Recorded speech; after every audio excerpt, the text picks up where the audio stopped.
भाइयों बहनों नमस्कार। All India anganwadi news channel में आपका स्वागत है। चैनल से जुड़ने के लिए नीचे दिख रहे रेड कलर के सब्सक्राइब बटन पर आपको सबसे पहले क्लिक करना है। फिर साइड में एक नोटिफिकेशन बेल यानी घंटी बन के आएगी, उस पर जब आप दबाएंगे तो 3 घंटी आपको दिखेंगी, जिनमें सबसे ऊपर आल वाली घंटी आप लोगों को दबा लेनी है। सभी आंगनबाड़ी सेविका सहायिका मिनी बहनों का आज के इस वीडियो में स्वागत है। बहनों, आप सब जानती हैं कि उत्तर प्रदेश में आंगनबाड़ी पुष्टाहार वितरण के मामले में आए दिन कोई न कोई झगड़े देखने को मिलते हैं, और उसका कारण है कि अब पोषाहार केवल आंगनबाड़ी बहनों के हाथ में नहीं रह गया, उसकी वहां पर पहुंचाने की जिम्मेदारी समूह की है। वितरण के दौरान कई यहां पर आपके जैसे ग्राम पंचायत वाले प्रतिनिधि हो गए, ऐसे बहुत से लोग जिम्मेदारी उन पर भी डाली गई, वो भी शामिल हो सकते हैं। तो कहीं ना कहीं इन सब मामलों में भागीदारी बढ़ने से कहीं ना कहीं बहनों को दिक्कतें भी बढ़ गई। अब यहां पर बताया जा रहा है कि पुष्टाहार वितरण के भी त्रिस्तरीय सत्यापन की तैयारी में विभाग है।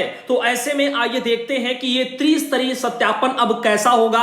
अब कहीं ना कहीं और ज्यादा निगरानी यहां पर बढ़ा दी जाएगी। तो देखते हैं कि यह कैसा रहेगा त्रिस्तरीय सत्यापन, वो भी पुष्टाहार बांटने के मामले में। तो यहां पर यह एक खबर जागरण में फर्रुखाबाद में प्रकाशित की गई है कि आंगनबाड़ी केंद्र पर मिलने वाले पुष्टाहार वितरण में धांधली की शिकायतों की भरमार के चलते अब शासन स्तर पर इसके वितरण की भी राशन की तरह त्रिस्तरीय सत्यापन की तैयारी शुरू करने का निर्णय लिया गया है। इसमें ग्राम, ब्लॉक और जनपद इन स्तरों पर सत्यापन समितियों का गठन किया गया है, और इस संबंध में जिला अधिकारी की ओर से दिशा निर्देश भी जारी किए गए हैं। साथ ही त्रिस्तरीय सत्यापन समितियों के गठन के संबंध में जारी आदेश के अनुसार ग्राम स्तरीय समिति में ग्राम प्रधान की अध्यक्षता में और ग्राम पंचायत के एक सदस्य के अलावा ग्राम यहां पर और कुछ लिखा गया है, स्वास्थ्य स्वच्छता और पोषण समिति सदस्य,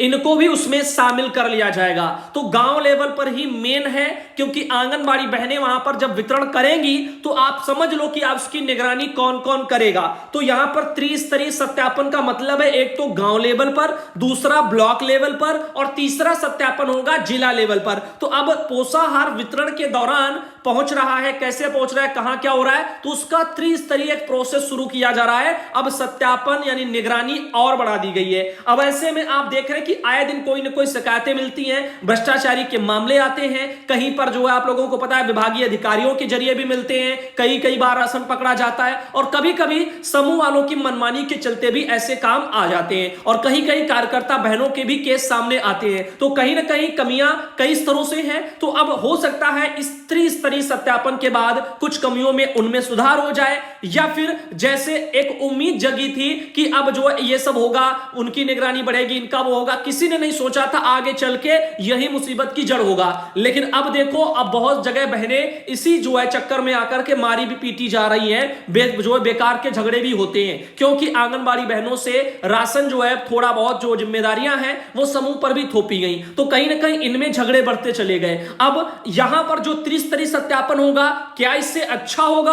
आपको क्या लगता है कमेंट में बताएं, या फिर इससे बुरा होगा? क्योंकि लोग और ज्यादा बहनों का ही हमारी शोषण करेंगे, तो कहीं ना कहीं बहनों को दिक्कतें क्या इससे होंगी? तो आप अपनी सुझाव राय है उसको कमेंट में देना। फिलहाल हम इस आर्टिकल को पूरा पढ़ते हैं और आपको बताते हैं कि इसमें क्या क्या लिखा है। इनका कहना है कि हालांकि इसमें संबंधित आंगनबाड़ी को सम्मिलित नहीं किया जाएगा, एक लाभार्थी माता और किशोरी को भी रोटेशन से शामिल किया जाएगा। वहीं ब्लॉक स्तरीय समिति में उप जिलाधिकारी की अध्यक्षता में बाल विकास परियोजना अधिकारी यानी कि सीडीपीओ और पूर्ति निरीक्षक, खाद्य सुरक्षा अधिकारी और ग्रामीण आजीविका मिशन के ब्लॉक मिशन प्रबंधक और एक आंगनबाड़ी कार्यकर्ता, इनको रोटेशन से शामिल किया जाएगा। जबकि जनपद स्तर पर क्या होगा, जिलाधिकारी की अध्यक्षता में गठित समिति में मुख्य विकास अधिकारी, जिला कार्यक्रम अधिकारी यानी कि डीपीओ आपके विभाग के, और ग्रामीण आजीविका मिशन उनके उपायुक्त और जिला पोषण समिति के सदस्य, इनको उसमें शामिल किया जाएगा। तो तीन स्तर पर जांच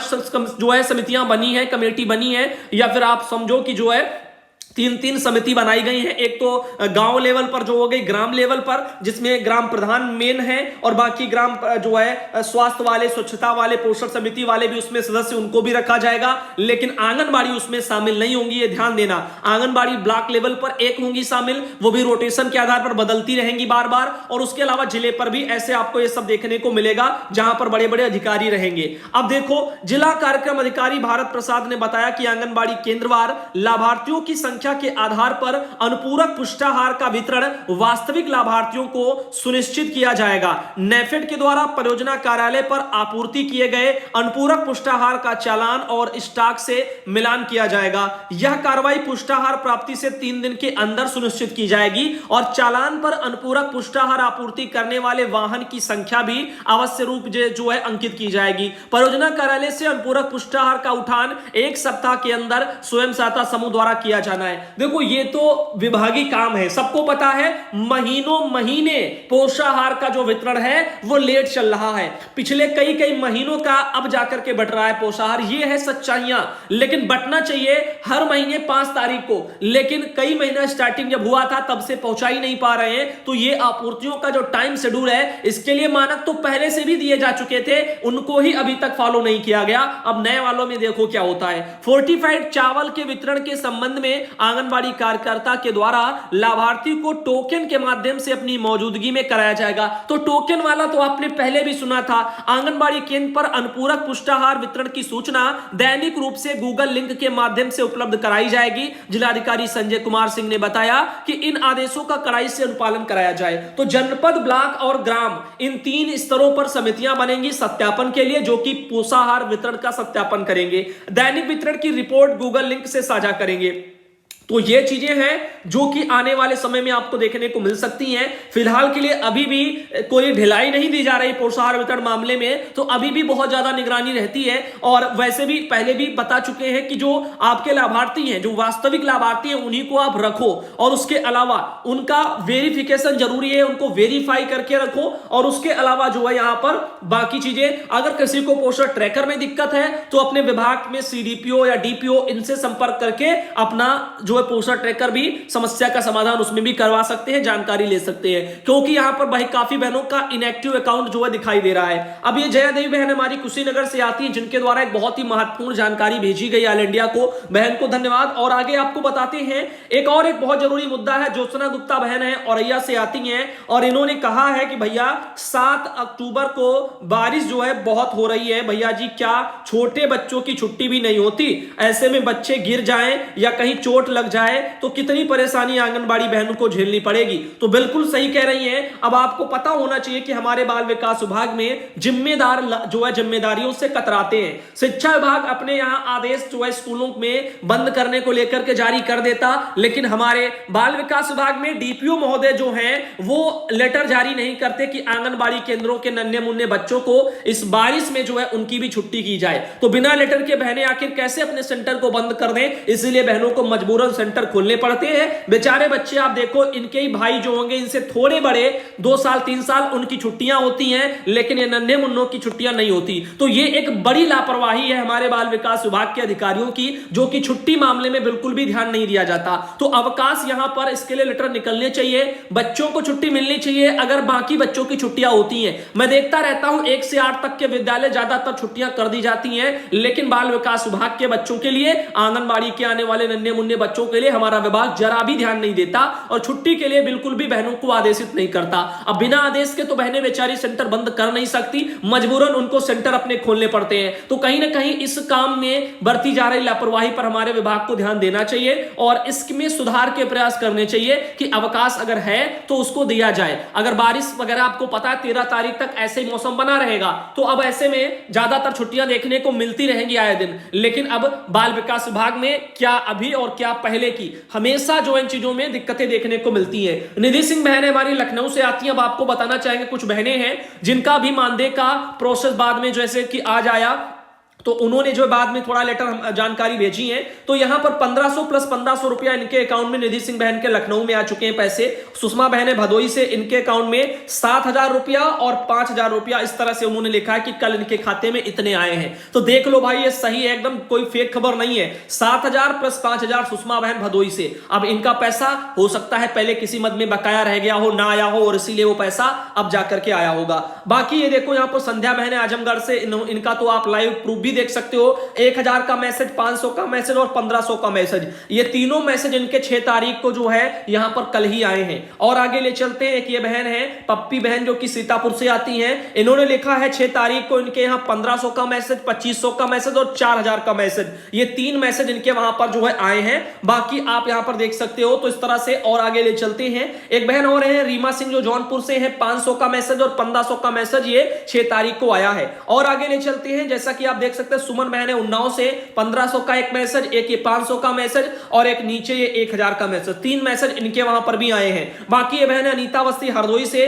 इन्होंने कहा है कि 1500 का इनके यहां पर भी ये मैसेज आया है। बाकी और आगे ले चलते हैं, ये आप देख सकते हैं विजय लक्ष्मी बहन है सीतापुर से, इनका ये 1500 का मैसेज और एक ये 1500 का मैसेज। तारीख आप देखिए 6 तारीख दोनों में लिखी है और इन्होंने नीचे भी लिख दिया 1500 के 2 मैसेज आए हैं। बाकी फूल बानो बहन है सीतापुर से, एक 1500 का मैसेज ये, एक दूसरा 1500 का मैसेज ये और एक ये 500 का मैसेज ये, और साथ ही साथ एक ये 3000 का भी मैसेज है फूल बान जो है बानो सीतापुर से जो आती है, 3000 का आप यहां पे देख सकते हो।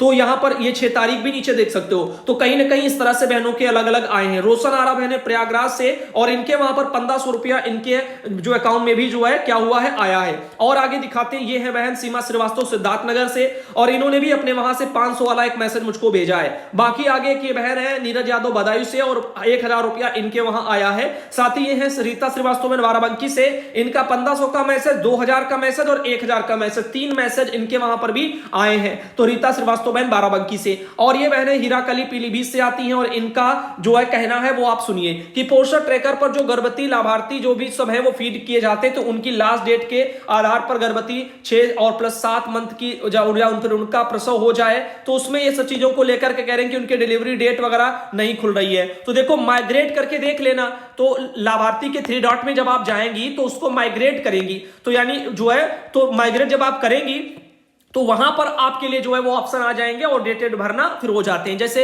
मान लो किसी गर्भवती महिला को धात्री में लाना है तो माइग्रेट कर दो, हो जाएगा, तो माइग्रेट वाला ऑप्शन मिलता है। आगे देखो यहाँ पर मालती देवी मैंने झांसी से 4500 और 4500, यहां पर उन्होंने कहा है कि जो है भैया जी 4500 प्लस 4500 पर मंथली आता था, 1500 प्लस 1500 प्लस ये कैसे आ रहे हैं। तो अभी 4500 वाले मैंने बताए हैं कि लगे नहीं है भाई केंद्र सरकार के। हमारे समझ में नहीं आता बहनें क्या ये पूरा वीडियो नहीं देखती, जो इनको जानकारी नहीं है। अब 4500 जब हम बता रहे हैं कि अभी लगे नहीं है इसीलिए नहीं आ रहे हैं, बाकी 1500 जो आ रहे हैं वो राज्य सरकार के हैं और इसीलिए 1500 वाले बराबर आ रहे हैं, 4500 वाले नहीं आ रहे हैं। अब उन्हीं को लगने के लिए तो बजट मैंने बताया था आ गया है, वो भी लग जाएंगे। तो अब कब लगते हैं, जैसे ही लगेंगे जानकारी भेजेंगे। अनीता आजाद बहन है सोनभद्र से, और 500 का मैसेज, 1000 का मैसेज और 1500 का मैसेज, 3 मैसेज इनके भी वहां पर आए हैं। और एक ये बहन है ममता जो कि उन्नाव से, इनका भी कहना है कि 1500 का मैसेज और एक 1000 का मैसेज और एक 500 का मैसेज, तो 3 ये एक मैसेज इनके भी आए। और देखो एक जानकारी है, मीना देवी बहन हरदोई से आती हैं, हरदोई में जिला बेसिक शिक्षा अधिकारी का एक 6 अक्टूबर का कल का लेटर है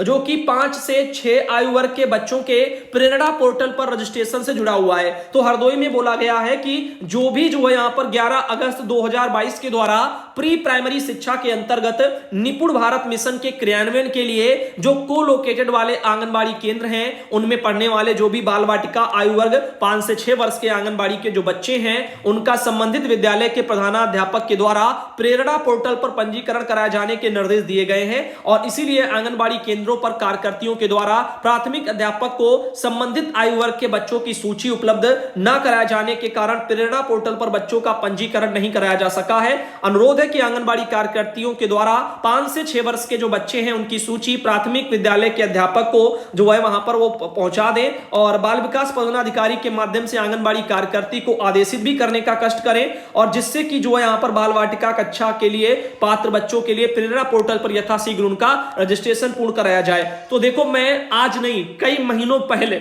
इसी जो है मुद्दे पर बात कर चुका हूं, सरकारी ऑर्डर निदेशालय स्तर के भी दिखा चुका हूं। तो अब फिलहाल के लिए काफी जगह बहनों ने इसको कर लिया होगा, जहां नहीं किया उसको कर लो, लिस्ट बना लो 5 से 6 वर्ष वाले बच्चों की। अब उनका पूरा लिस्ट बना करके सब किसको देनी है, प्राथमिक विद्यालय वालों को देनी है, जो भी ऐसे आंगनबाड़ी केंद्र हैं जो प्राथमिक विद्यालय के प्रांगण में बने हैं, यानी उन्हीं के अंदर चल रहे हैं। तो उनसे जुड़े हुए जो कोलोकेटेड वाले आंगनबाड़ी केंद्र हैं, वहीं की कार्यकर्ता बहनों को केवल अपने वहां के प्राथमिक विद्यालय के प्रधानाध्यापक को वो लिस्ट दे देनी है 5 से 6 वर्ष वाले बच्चों का पूरा डेटा बना करके, वो उस पर फीडिंग करेंगे प्रेरणा पोर्टल पर। बहुत पहले भी बता चुके, आज फिर मैं बता रहा हूं। और ये देखो कुसुम बहनें मऊ से आती हैं, कुछ और बहनें हैं पूनम तिवारी उन्नाव से आती हैं, ऐसे ही हबीबुन्निसा बहन रायबरेली से आती हैं, और एक ये बहन है मालती देवी फिरोजाबाद से आती हैं, ये है सुनीता देवी जो कि सोनभद्र से आती हैं, और ये बहन है शिव कुमारी जो कि जौनपुर से आती हैं। इनके अलावा सुधा बहन है जो कि सिद्धार्थनगर से आती हैं।